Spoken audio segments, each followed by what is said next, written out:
Karim Mahdisi, the Associate Director of the Issam Fares Institute, will take over to manage the rest of the program.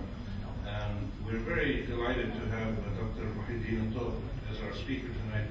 He is one of the most, I think, the most fascinating and important public figures in the Arab world because of his long involvement in the development of the United Nations Convention Against Corruption.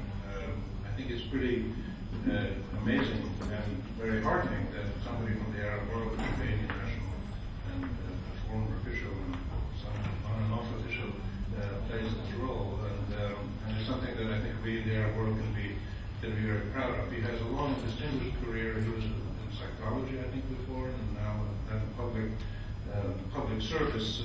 He's been ambassador to several European countries and UN organizations.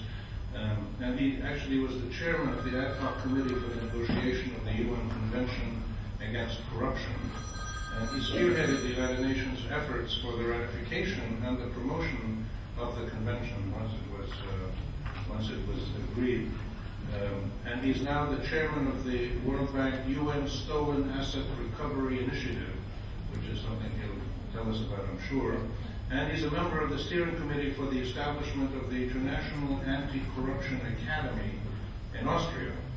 And he has done many other things in his life. He's now also the Commissioner General for Human Rights in Jordan and is active in things like election monitoring, among other things. I've known him for many years as a friend and a really inspiring public servant in the many different things that he does, and we're very pleased to have him here at AUB to speak. He's speaking under the umbrella of our Issam Fares Institute AUB UN Research Initiative, which is a long-term project headed by Dr. Karim Mahdisi to study, assess, and in some ways monitor everything that the United Nations does in the Middle East. This is an ambitious program, but we feel it is a critical part of what we, as a public policy research institute and a credible university, and as people who strongly believe in the mission and the values of the United Nations, we think it's important for us to do this with colleagues from around the world and the UN itself, to look at all aspects of what the UN does in the region, so that it can do its job better and live up to its ideals and improve its work in all different capacities. So this will be a long-term program that you'll hear about in other venues and other projects that we're going to have to monitor, study, and analyze the United Nations. So today we're looking at the United Nations Convention Against Corruption, lessons and norms pertaining to the Arab world. So join me in welcoming Dr. Muhyieddeen Touq. Thank you, Rami. Started joking me into coming and giving this lecture probably more than a year ago. I'm very happy that I was finally able to make it. And let me also thank the American University of Beirut, and in particular the Issam Fares Institute, for giving me this opportunity to speak in this distinguished university in the Arab world. And not every thing that Rami says about me is correct. You know that he's a bit biased towards myself. So what I am trying to do today is to speak on the points that were agreed upon between myself and Dr. Mahdisi, and I added these are the second and third points, but I also said that I should give you a little introduction about the United Nations Convention Against Corruption, how it developed, and then, if the time allows, I will talk also about some governance matters and corruption in the Arab world, but if the time does not allow, I will leave this to the question and answer period if you are interested. The first thing we need to know is why the world needed a United Nations Convention Against Corruption. One of the main features world affairs in the last, let's say, 15, 20 years is the phenomenal increase in the magnitude and huge cost of corruption. The World Bank, as you may know, estimates that nearly $1 trillion is wasted every year on corruption matters. And the IMF estimates that $500 billion is wasted in money laundering alone. And that figure is enough to raise at least 1 billion people from the level of poverty. So that's just to give you an idea about the magnitude. And then also the corruption became a transborder phenomena. It is not confined to a certain sovereign area. It's now all over the world. And it started posing threats to the security and stability and sustainable development for many, many countries, and in particular in the developing world. And it also became very well connected to other sorts of crimes, trafficking in human beings, illicit trade, drugs, terrorism, so on and so forth. Having said that, I think the world needed some sort of a comprehensive and multidisciplinary approach to be able to tackle a phenomena is as big, as complicated as corruption. And in order to do that, the need for technical assistance and international cooperation became prevalent, because you really cannot now tackle the issue of corruption in one country without being able to work with the international community. Because, as I said, it's becoming a transborder phenomenon, and it needs the collaboration of many states to work together, and in addition to that, the collaboration between different sectors, private, public, and civil society organizations. Just to give you an idea, I talked about the 1 trillion, but about the private sector. Siemens, in the last, let's say, in 6 years, have actually paid something like $1.4 billion to different sectors in the world. And this is now very well known, very well documented. Cases have been won in tribunals and in courts. And you can see the amount of money and the number of bribes in the telecommunications sector. There were 2,505 individual bribes paid to different governments and companies around the world. And you know Siemens is one of the largest. Power generation, power transmission, medical solutions, and transportation sector. You may also know that Siemens have lately agreed about 3 months ago to donate something like $30 million.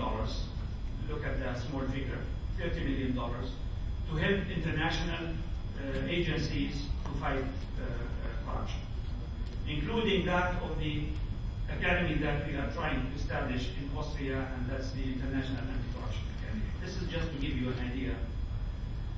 Now, the UNCAC has actually gone through many stages, many years of work, until it became an international instrument that is ratified and is recognized all over the world now as the leading international instrument in fighting corruption. And this is, you find here, a chronology of other conventions that existed before the UNCAC came into being. Let me here tell you that until 1995, the world corruption in the international, in the UN circles was a taboo. Nobody was mentioning corruption at all. Until 1996, World Bank started getting active, UNDP started getting active, and then we witnessed the first convention, and that's the Organization of American States Convention in 1996. And then we had so many other conventions. The Europeans were the most active in this area. we have the EU Convention, the OECD Convention, the Council of Europe, until we reached 2003 with the UNCAC, that's the United Nations Convention on Transnational Organized Crime. And that's the first international instrument that mentioned corruption in 2 articles. And then that actually paved the way to the emergence of the UN Convention Against Corruption in 2003. 2003 was, I think, the year of fighting corruption, I would say, because in 2003, the world agreed on the convention. 140 countries signed the convention in Merida, Spain, and in 2 years it entered into force. And it is the fastest UN convention that enters into force. This is a chronology of what happened since 2001 to 2011. Would happen also 2011. I'm not going to take any time. I'm leaving a hard copy and the presentation in order to save time. But talking about the Arab world, because Rami wanted me to stress on this.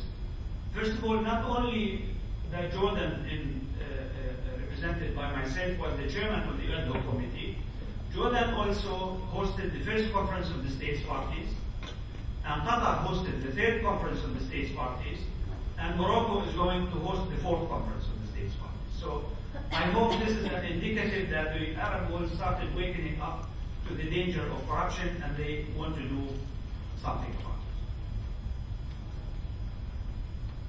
it. Now, the convention itself is a comprehensive and balanced, and it follows a multidisciplinary approach. There is no one single way of fighting corruption, unfortunately. You need to have different approaches, different actors to work together in order to be able to fight it. And this is the only convention, UN convention, that covers prevention.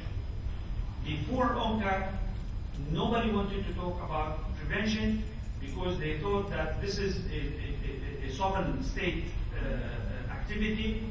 The world cannot ask countries to take measures in the preventive area.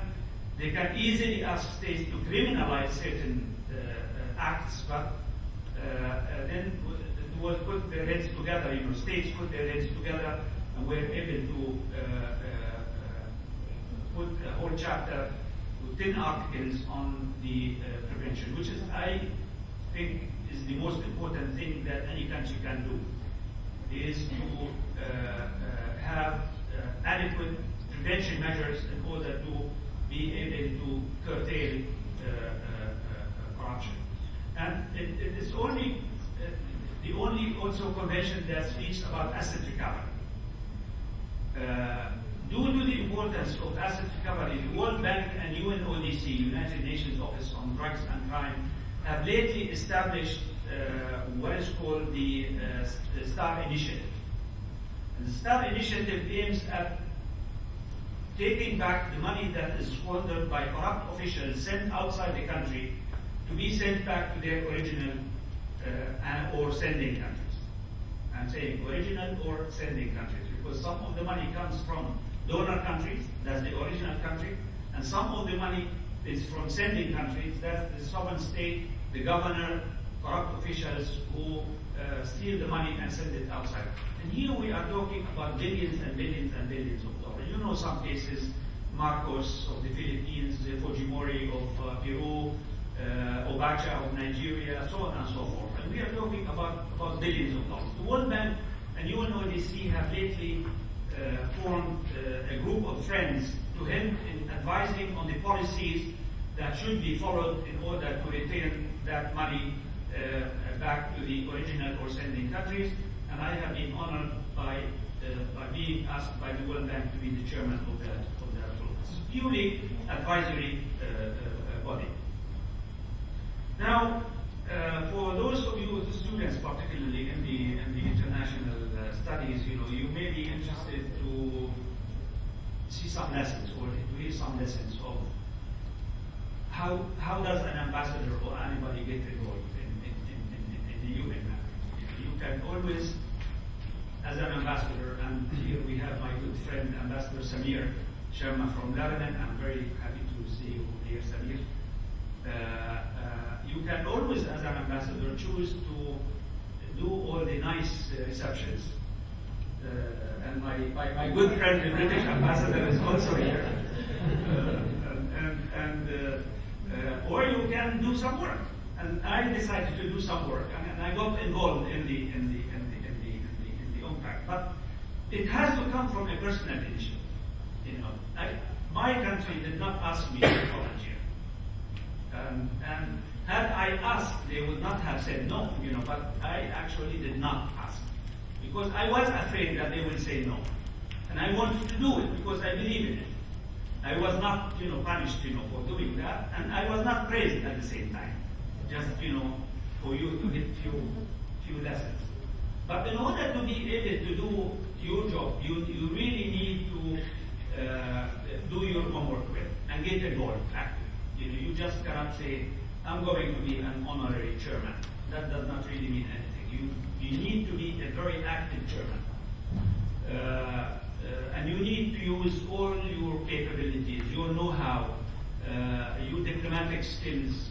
You need to go beyond your normal duties in order to be able to do the job. But, Salamat, I really have to thank you because I'm meeting so many of my old friends. But in order to be actually an active and effective chair, you need to show leadership. And you need to be an example. You cannot take your work lightly, okay? You need to be trustworthy. You need to gain the trust of as many countries as possible. You need to gain the trust of the regions. You need to gain the trust of small countries as well as big countries, developed and developing.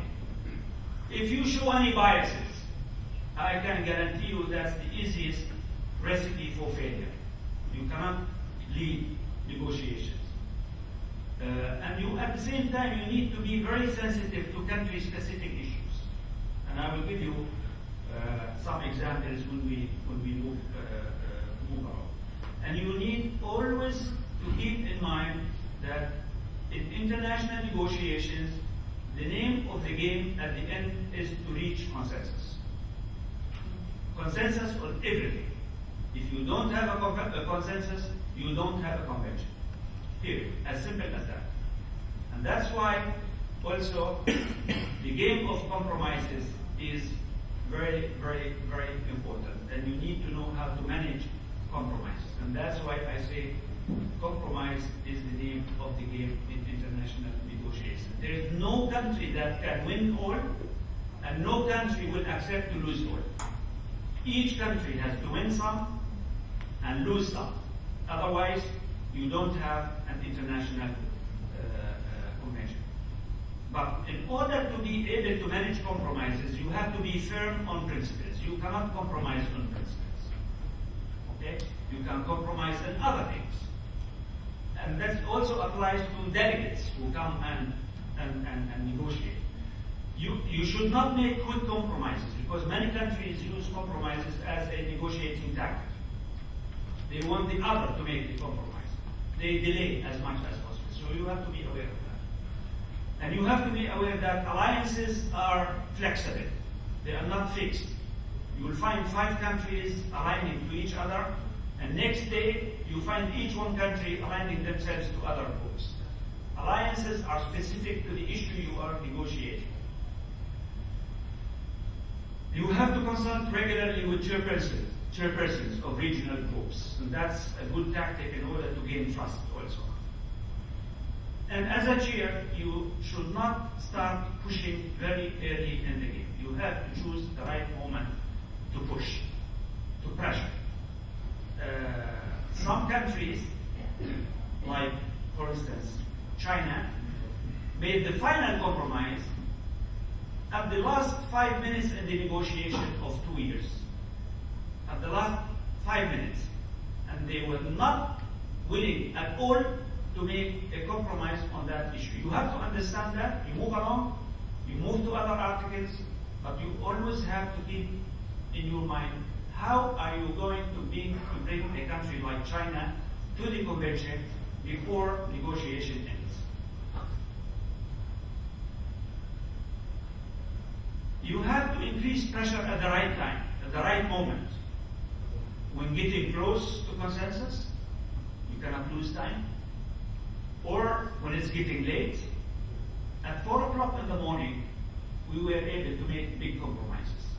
Believe me. Because everybody wants to go to bed. Okay? When the issue is not too complicated and terribly important, don't make a big fuss about it. Just leave it as it goes. All right? You have to understand delay tactics. Many delegates will tell you, I need to consult with the cabinet. Okay? Some big countries used to do it, and small countries as well. But mainly it's big countries. They will tell you, I need to talk to the capital, please give me some time. Okay. You give them 1 hour, but after that you tell them, enough is enough. I need a decision. Show individual attention outside the meeting hall. That's where most of the important negotiation takes place. Not only in politics, but also in international negotiations. In the corridors, between certain states, there are big compromises, at least my experience with the UNCAC and UNTOC. If you master more than one language, use language efficiently, particularly when you are addressing regional groups. I used to use Arabic whenever talking to Arab delegations. I never used Arabic when talking to addressing Arab delegations. You make them feel more comfortable, you make them feel that you are one of them. And I think it also works when you use French with the French and Spanish with the Spaniard or Spanish-speaking countries. I'm not going to talk more on post-negotiation stage, but you need to make yourself available. In my case, when we finished negotiations in August 2003, I could have decided that my job is done and I'm not going to get involved anymore. But if you really want to leave an impact, you need to look beyond the convention itself. I took the convention to the General Assembly myself, and I had to consult with all the regional delegations in New York in order to get them into consensus. Sometimes you finish the negotiation, you think you have done a good job, and then you go to New York, to the General Assembly, a small country that has never been in the negotiation hall in Vienna, might kill some of the important compromises that you made. So you need to make sure that when the convention is discussed in the General Assembly, that you have consulted enough with heads of regional delegations in New York in order to avoid that position. I also took the conference to Maryland and invited the Conference of the States Parties to Jordan. When I was asked to go to Indonesia to chair the asset recovery and monitoring negotiations, resolutions, I did not say no. Even my country was not willing to support me. There was always somebody else who was willing to support me, basically the UN. Now, let me just talk a little bit about problems in getting countries to join consensus. There are, first of all, ideological differences between countries. Protectionism versus market economy. countries who believe the private sector should not be tackled, the countries who believe that the media should not be tackled. I'm talking about China, for instance. Until 2 months ago, we had to go through intensive negotiations with the Chinese to include the media in the resolution on prevention in Doha last month.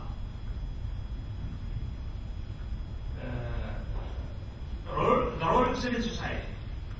Many Arab countries, I'm not going to mention them now, were against having any role of civil society in fighting corruption. And that effort continued until 2 months ago in Doha also, where they actually managed to have the resolution on monitoring or review mechanism. They refused to use the word monitoring. On the review of mechanism, they actually mutilated the resolution. If there's time, I will talk about it. There are regional needs and concerns. Africa wanted to concentrate on asset recovery because it's a big issue for them. But you cannot, go with Africa all the way. You can tell them, okay, asset recovery is important, but there are other important elements in the. There is the fear of sovereignty. Certain countries are, so fearful of having the international community mingle in their internal affairs. And that was one of the major stumbling blocks we had to overcome, for the 2 years of the negotiation. Supremacy of national law or international law. Many delegations did not simply understand that once you enter into a convention and ratify a convention, the law of the convention becomes more prevalent. It gives supremacy over national law. If the national law contradicts international law, the supremacy is given to international law. And that's why during the negotiation, all countries kept in mind, how is this going to affect my national standards, my national law? The biggest problem we had with what is called the G77, it's 77 countries of the developing world plus China. These are the remnants of the non-aligned movement. But they are so diversified. 5 countries hijacked the agenda of the G77, including one Arab country. And until last month, they were playing, those 5 countries were playing a crucial role in blocking any significant resolution on the review of mechanism. And they succeeded, unfortunately. You have the names of those countries.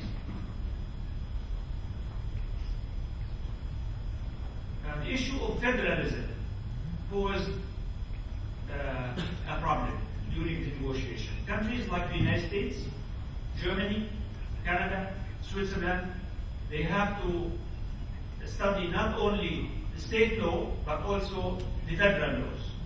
And they wanted to make sure that the states within the federation will not object to specific articles or specific stipulations in the convention. And that's why they were also delayed, the last countries to come into the ratification. Understand, of course. As I told you, the biggest compromise was made on 5 more minutes, right? Okay. The biggest compromise was made on the review of implementation. The battle, so to speak, started during the negotiations because most of the developing countries did not want to use the word monitoring to begin with. The EU were pushing very hard to use that word. And a compromise was made, monitoring was dropped.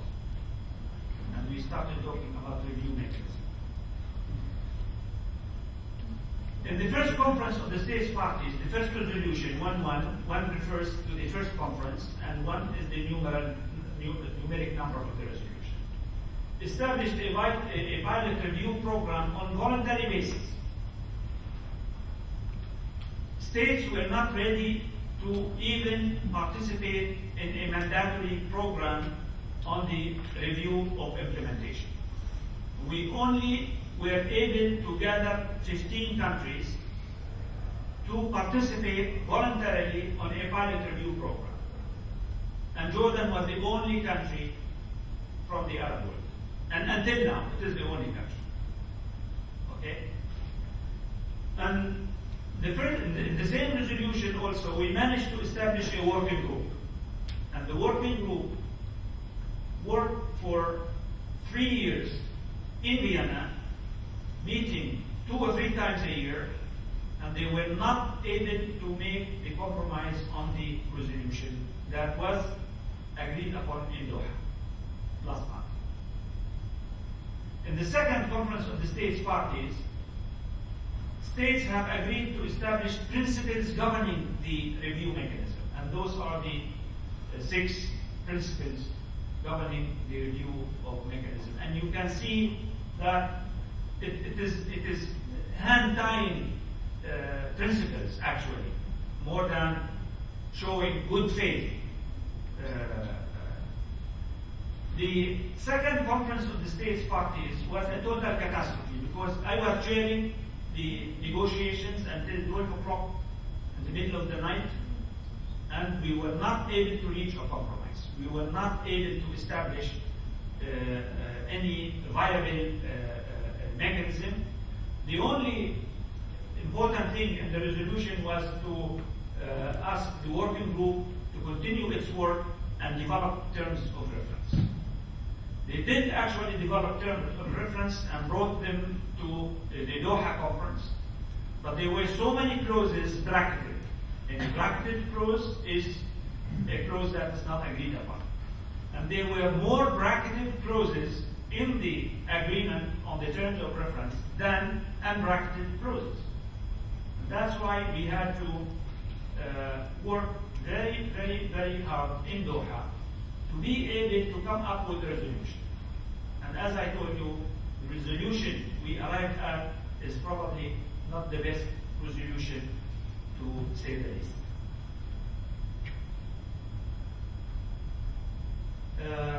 This resolution established 5 stages for the review mechanism, which is a reporting stage whereby a country has to present to the UN ODC, which is the Secretariat of the Convention, a self-assessment questionnaire. The self-assessment questionnaire was agreed upon. That was the easiest part. And then they agreed that each state should submit a report. And they have agreed that there should be a constructive dialogue with what is called the International Review Group. But when it came to the composition of the International Review Group, those countries from G77 managed to exclude representatives of civil society in the International Review Group. So now the International Review Group is composed of governmental experts, intergovernmental experts. And the third stage is finalizing the country report. And they have agreed on country visit or joint meeting in Vienna. Now, this or that, not both together. This is very important. Because those countries I have alluded at, they did not want the International Review Group to come and visit in the country. Because once they come in the country, nobody can control their movement. They may be able to meet with civil society organizations, with other activists, political, so on and so forth. And that's why they insisted on where is it? Number 4, which is or a meeting in Vienna. And my hunch is that those countries will go and meet in Vienna, will not opt for a country visit. In the pilot review program, a country visit was mandatory, meaning that, ahlan wa sahlan, you are welcome. We asked them to come into Jordan, we gave them everything, and we actually did not have anything to hide. We had gaps, and we were helped by the review group identifying those gaps and what to do with those gaps. But some countries feel threatened. And a reporting stage. At the end, there should be a reporting. Now, major drawbacks, as I mentioned some of them, is it limited the international review group to intergovernmental experts. It restricted the publishing of the country reports. We were hoping that the country reports will be put on the net, on the web, or at least make them available to everybody. And this is now restricted on the desire of the reporting country. If they say, well, no, I don't want to report it, they have the right to do that. But the executive summary will be published, not the details.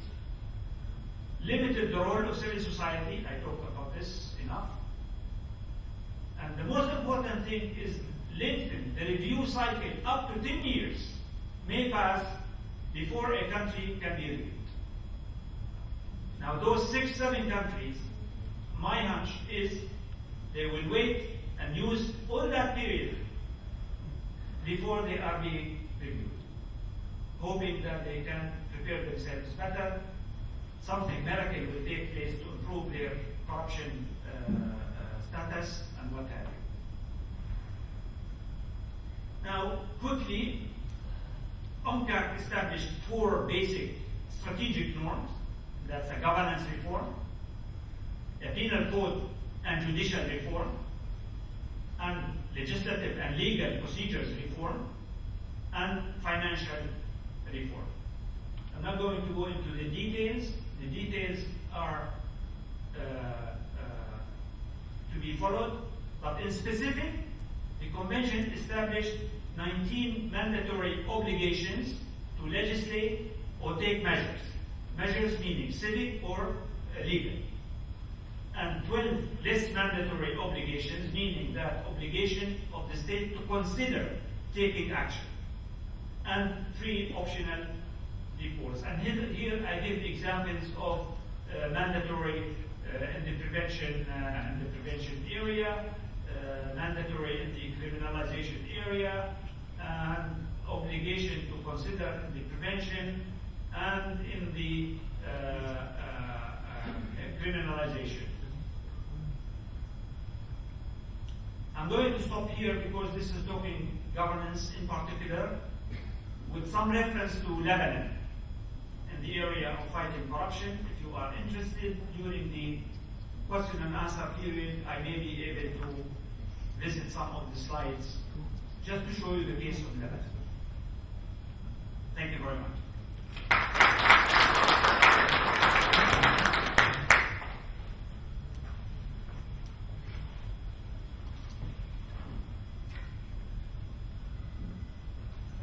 Thank you very much, Dr. Touq. The presentation will be made available on our website, and we will have copies if anybody wants the hard copy.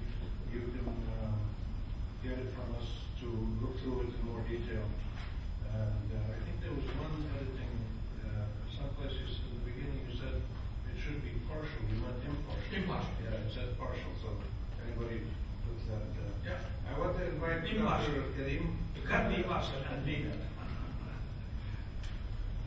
Karim, do you mind, because Dr. Magnussi is the Associate Director of our Institute and is overseeing the UN initiative in the International Affairs Program. But I'd like to invite him to come up and manage the question and answer. So I can take the rest of it. Sorry for this, and excuse me for I had a class, so I came a little bit late. So thank you very much for the presentation, and questions, please.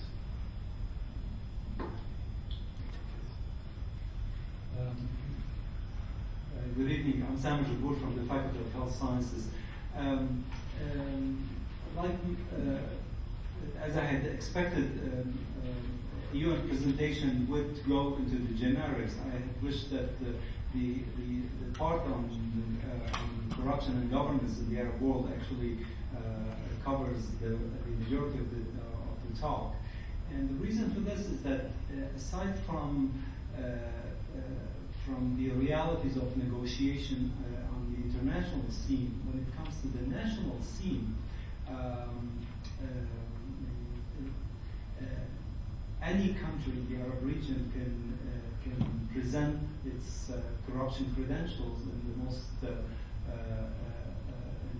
most brilliant ways. I mean, in Jordan, corruption starts at the highest possible levels, starting with the royal family, and yet, in Syria, where I grew up, the same is true for the upper echelons. And so the issue here comes up to the gap between conventions and the actual practices of which the ordinary citizens are aware. So what I would like to ask you to reflect on is that what does it mean in real terms? What does it mean to human beings living in this part of the world to have all this negotiation? Professor Alan Robbins, I would have been interested more in defining corruption and the different interpretation countries may have or had during all these debates on corruption and the different interpretation. Let me start with the easy one, which is defining corruption. Actually, it was impossible to reach to a consensus on the definition of corruption. So the alternative to that was to define in a very strict, in the strictest possible manner, the public official or the international public official, because the corrupt and the corrupting basically are public officials, the ones who are paying the bribe or receiving the bribe. So you need to define who is that person. So a country will not come and tell you, no, he is not subject to any kind of legal sanctions. Secondly, we were able to define corruption in what is called in psychological and behavioral sciences an operational definition by defining the crimes themselves. And that's why if we go back to on the obligatory, mandatory clauses, we agreed on basically five crimes as being corruption, and the states were specifically asked to take measures to criminalize these acts. So this is actually the best thing we could do in the 2 years of negotiation. But there are also some other types of corruption that several countries did not agree on criminalizing them on a mandatory manner. For instance, passive bribery. Okay? On active bribery, they agree. If somebody pays. If somebody receives, they said, no, we will look into it. We will consider criminalizing. So these are thorny issues, Now, to the more difficult question or comment, if you read the first line on my governance part,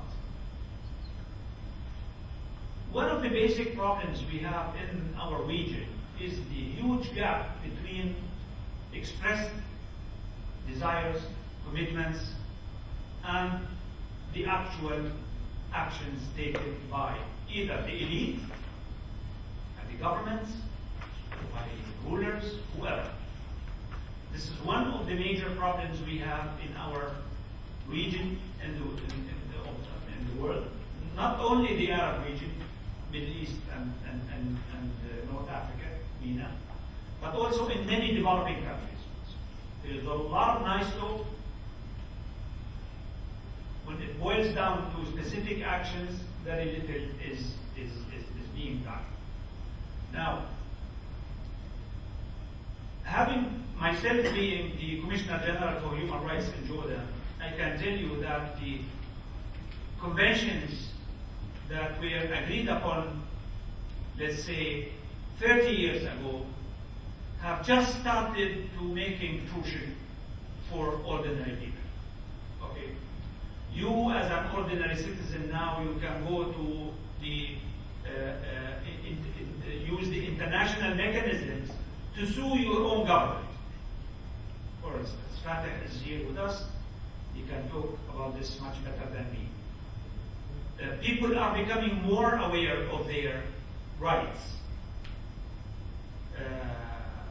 More countries in the Arab world and all over the world are establishing, let's say, human rights institutions, independent human rights institutions to protect the right of the people.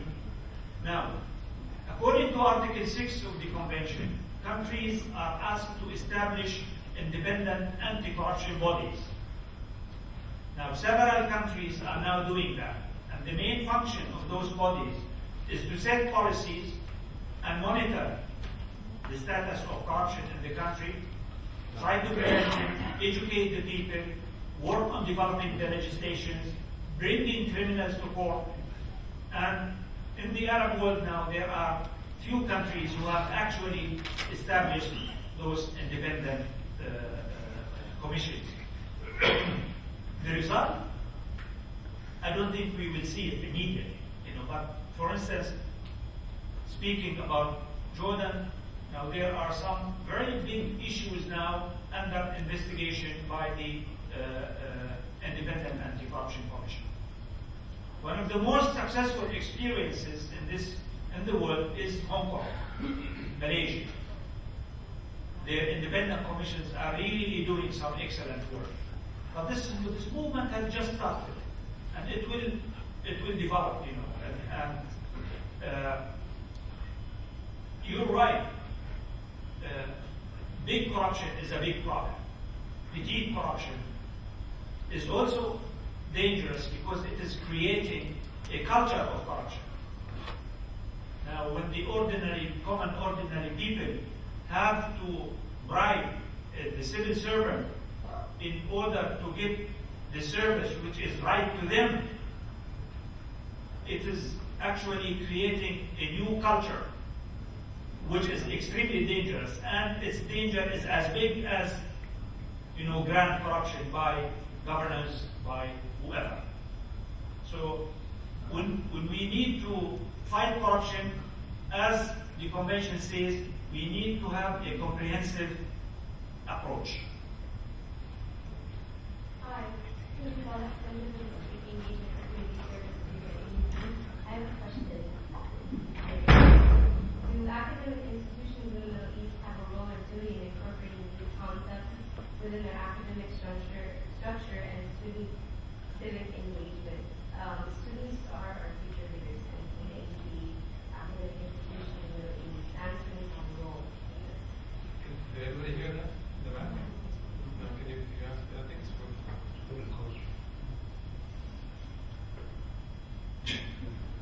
Okay. Do academic institutions in the Middle East have a role or duty in incorporating these concepts within their academic structure and student civic engagement? And since students are our future leaders, can AUB academic institutions in the Middle East and students have a role in changing this, a new culture? I don't know of any Arab university who is playing any significant role in this area. I can speak to that because I myself have been president of a university and spent many, many years of my life in the academia. I don't even know of any law faculty in any of the Arab countries who is actually teaching now the UNCAC, our convention we are talking about. It's new, still new. Do they have to? They should. Yes, I think they should, because the convention you ratify becomes part of your national logistical structure. Okay. Now there are active young people in the Arab world who are getting involved. There is an active Lebanese youth who are working in the area of fighting corruption. A group is being formed now in Jordan, in Morocco. Okay. And those are mainly university students, but there's nothing formal. I may be mistaken. You can correct me, anyone from the university here, if you have any specific involvement in your academic programs or what have you.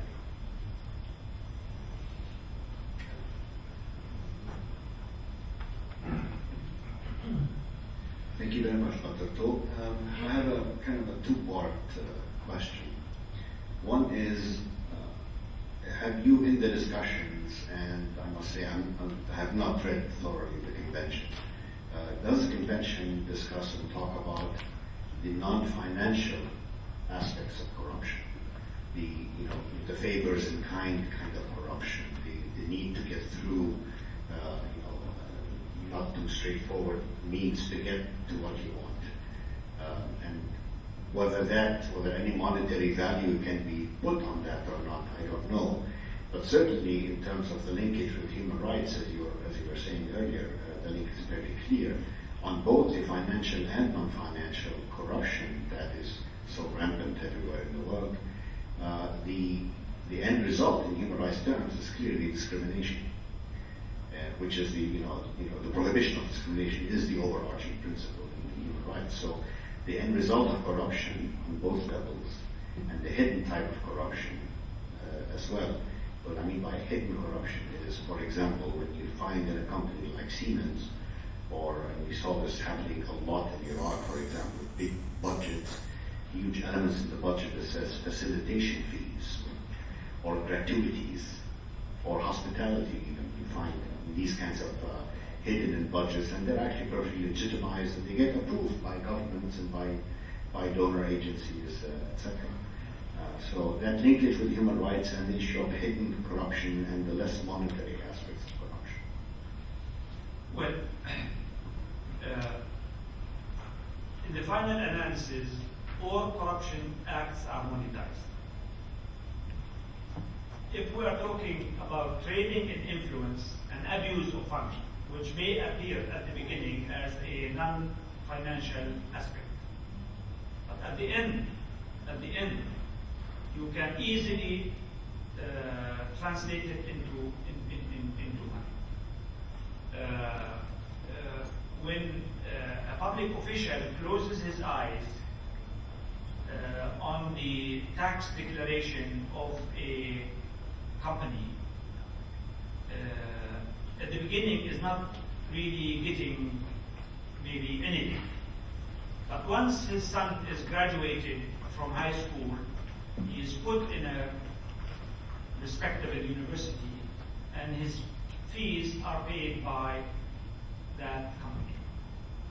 So you cannot really at the beginning detect that, but at the end, this is what happened in the committee that on the Winter Olympics of Seattle, if you remember. They have discovered that many members of the international body that went to decide on the site were actually on the payroll of the state in Utah. Some of them, were getting their sons getting into nice universities. Some of them were having nice skiing vacations in Aspen, so on and so forth. When you are talking about trading in influence, at the beginning, it does not look like you are talking about money, but at the end, everything is translated into money. But measuring these things is extremely difficult. I have to admit. Good evening, everyone. My name is Dani Haddad, and I work as a researcher at the Lebanese Transparency Association, a non-governmental organization. I have a technical question, please. How can you explain the contradiction between one of the convention's articles that mentions the access to information right and the consensus reached on not publishing the implementation reports by states? I can't explain it. This is the name of the game. This is the compromise that we made on the resolution. But, and those countries will present you with the best argument to the effect that this does not contradict the right to information. In the convention itself, I don't think the word of the right to information is mentioned. But it is clearly implicit that people have the right to know in probably article number 10. You're right, in article number 10, when we talk about public reporting. Okay? But you're right, but when we were discussing this in Doha, it was as if you are talking to a hard rock, No, they were not willing to listen. Yeah. Deaf ears. Within the right to know, would it be too risky to ask who the countries that were pushing at least for, if not against, this particular course? I mentioned the countries, maybe you were still outside the room. Egypt, from the Arab world, China, Algeria, Russia, Venezuela. But if I may say, I mean, I believe this is too selective on your side. I mean, these countries may be forthcoming in declaring their opposition to this, but I believe the rest. Many other countries were hiding behind those 5 countries. Yes, so, for sure. I just don't want us to single out, for example, Egypt from their world. The rest are not any better. It is not singling out because they are the ones who presented the draft resolution. I'm not pointing to any country which is not publicly known. Those countries have presented the resolution themselves, and their names are specifically mentioned. But they are the ones who led the negotiation actively until the middle of the night. Other countries may also wanted the same thing, but they were hiding behind. And basically, the negotiation went between 2 representatives of these 6 countries, Sweden as being the head of the EU at that time, the United States, South Africa, and that's it. Actually, the negotiation between 4 parties or 5 parties only. The rest, all the European countries will go behind Sweden, except the UK. UK was actually involved. Its ambassador has just left. They were quite involved because sometimes they have a different position than the EU in certain issues.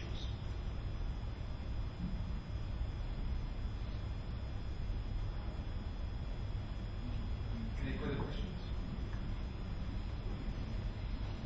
Would you, if I may, would you say that, how do you see the coming years in terms of the implementation of this convention globally, but and also specifically in the Arab region?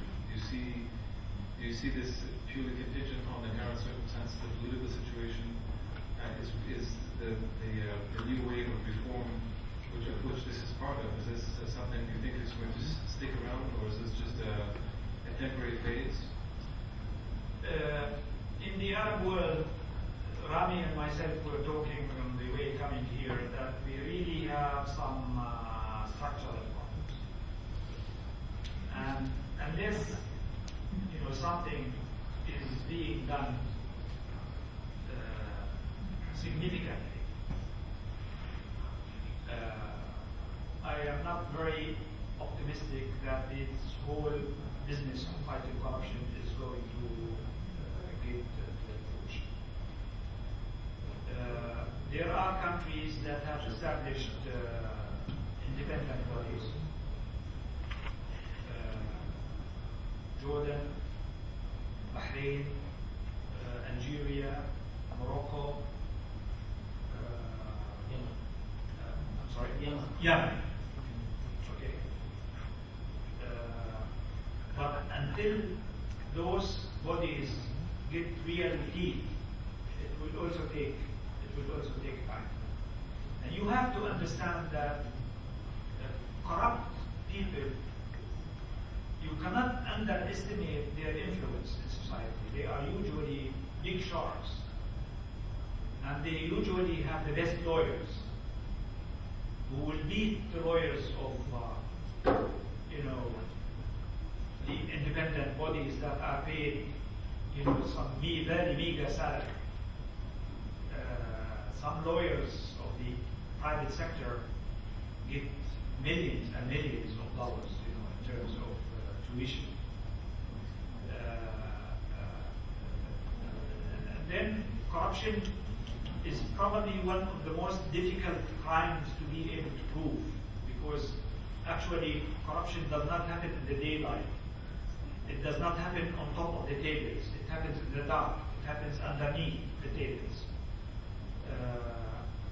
And in the case of Obacha of Nigeria, it took something like 6 years of intensive work by the best international law firms to be able to get results. And in the case of Marcos family, it took even much longer, over 10 years, to be able to get only a few percentage of the money that's being squandered. Now, in the Arab world, if governance systems remain as they are, and if economic development does not pick up, I really cannot say that I am optimistic that we will be able to fight corruption in any significant manner. Now, whether we like it or not, poverty is one of the major obstacles, to fighting corruption. That's why probably if we look into the Arab countries in the TI index, corruption perception index, you find the rich Arab countries are the best being relevant. Okay. These are the standing of Arab countries in the TI corruption perception index comparison between 2006 2009. Why did I choose 2006? Because that's actually when the convention entered into force and countries started taking measures, establishing bodies, so on and so forth. So you consistently find, I have been following this for the last 10 years, you consistently find the rich Arab countries are doing much better in international reports than the other poor Arab countries. You find the Arab countries that have stable governance system, quote unquote, are doing better than the countries that are suffering from internal conflicts. See the situation of Iraq, Somalia, Sudan, and Yemen. They are consistently at the end of the scale, not only at the Arab level, but also at the international level. You consistently find countries that have some sort of stability, United Arab Emirates, Qatar, Bahrain, Emirates, Jordan, Kuwait, are doing much better in international reports. I just highlighted Lebanon, since you are Lebanese. The score is out of 10, 10 being the best, and 1 being the lowest. And the rank is according to countries. So Qatar made a huge leap forward. They moved from being in the rank of 32 to 22. That's probably the most significant leap any country has made. UAE is doing much better because they fixed their financial system, particularly Abu Dhabi. Dubai, still there are some very big question marks on their financial systems, and this is partly also maybe the reason for the immense financial and economic problems they have. But look at the case of Lebanon. If there are any Lebanese students, officials, you really need to do quite a lot of work. You have ratified, Lebanon has ratified the convention last year, and there's quite a lot of work that needs to be done. They moved from being 63 to 130 in the rank in the world, and their score moved downward from 3.6 to 2.5. So there is Isn't that accurate? I'm sorry? Isn't that accurate? Like in 3 years, the transition. In the ranking Yeah. is a record, but I really don't take the ranking seriously because if there are countries who just entered the race recently and they are better than you, they fall before you, and then you fall backward. So I am mainly concerned about the score itself, because the score is a composite score by TI, but it depends on 10 international reports, and that are significant reports, including the Financial Times economic financial report. Yes, please. Just if I may, because this has raised some interesting questions and some problematics as well, and perhaps the connection between the anti-corruption and the human rights doesn't seem to be necessarily clear. Is there a danger that possibly working towards certain kinds of anti-corruption, especially in the financial, will take away some of the need to reform in terms of human rights and other issues? Because as you go up the scale of anti-corruption, on the financial scale, you maybe relieve the pressure of having to fix your human rights situation. Because this is, these indexes are being more and more used.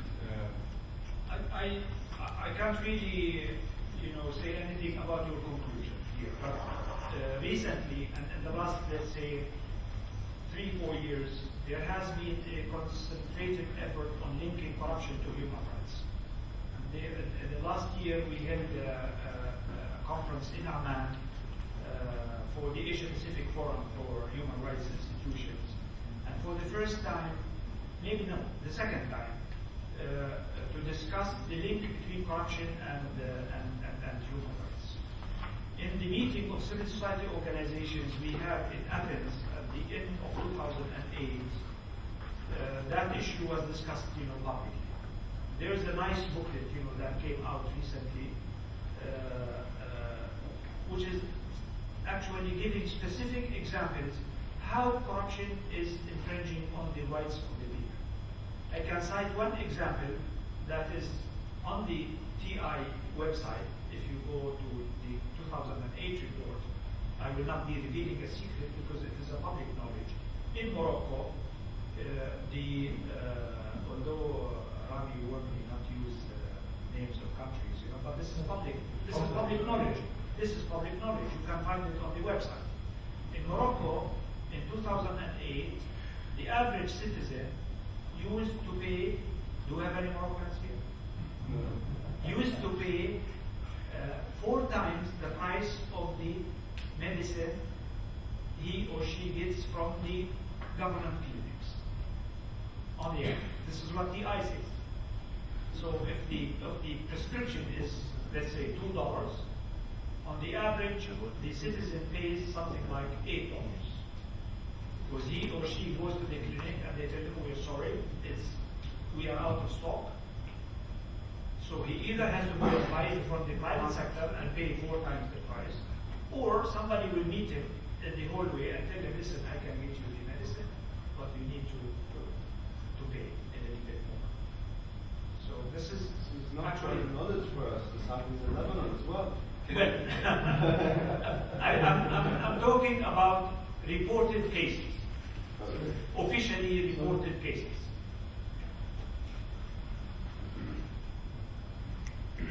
Hi.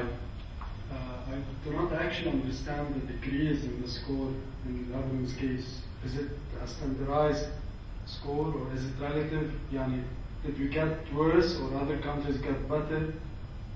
Another question is, does the UN Convention imposes a certain model of accountability for countries, like maybe a managerial model of accountability? Or No, the simple answer to the last portion of your question is there is no one formula that fits all. Each country has to find its own, but there are certain principles, there are criteria embedded clearly in the prevention articles, on how to tackle accountability.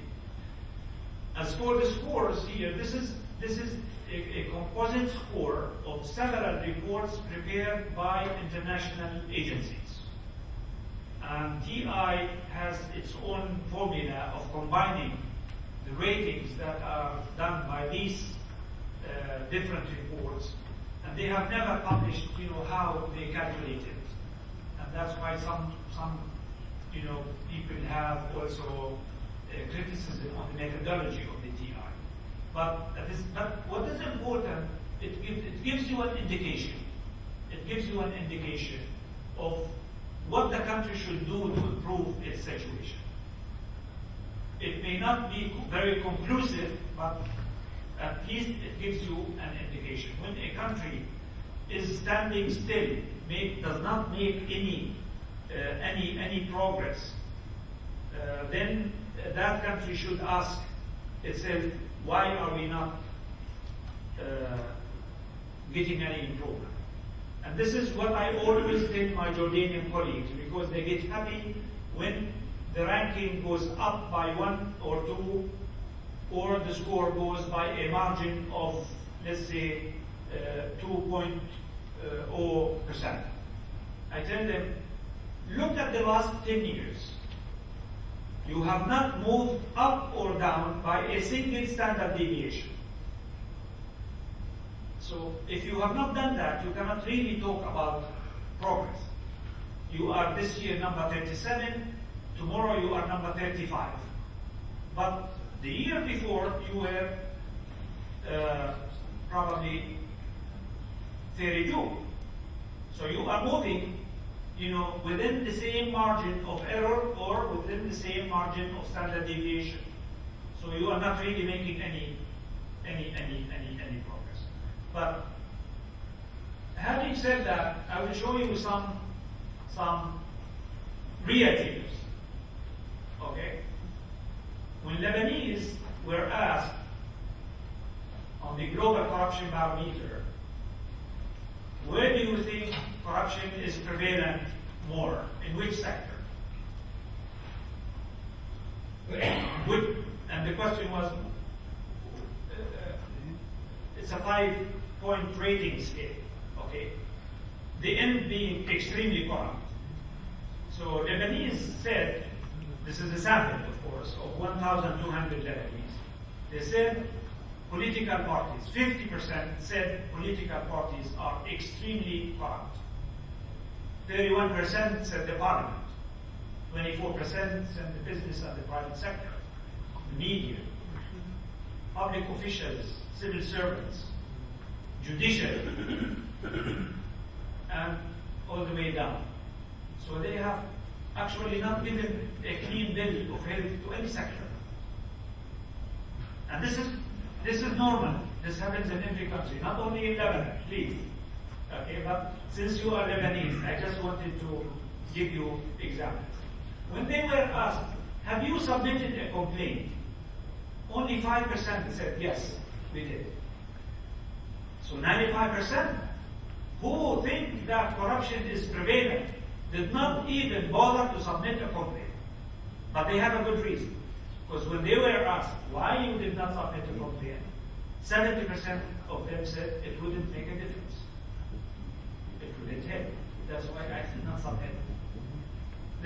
same thing applies to Jordan, but because Jordan was not part of the global corruption barometer study, I was not able to bring comparative figures. Morocco was part, Yemen was part, Kuwait was part, and Lebanon was part. And since I was coming to Lebanon, I thought that I will just give you some figures about Lebanon. This time, maybe one more question. Okay, but on behalf of the Issam Fares Institute, and especially those that helped organize it, Zeki and Tara Mahfoud, on behalf of the director, Ahmed Foud, thank you very much, Dr. Muhyieddeen Touq, for this very, very interesting talk.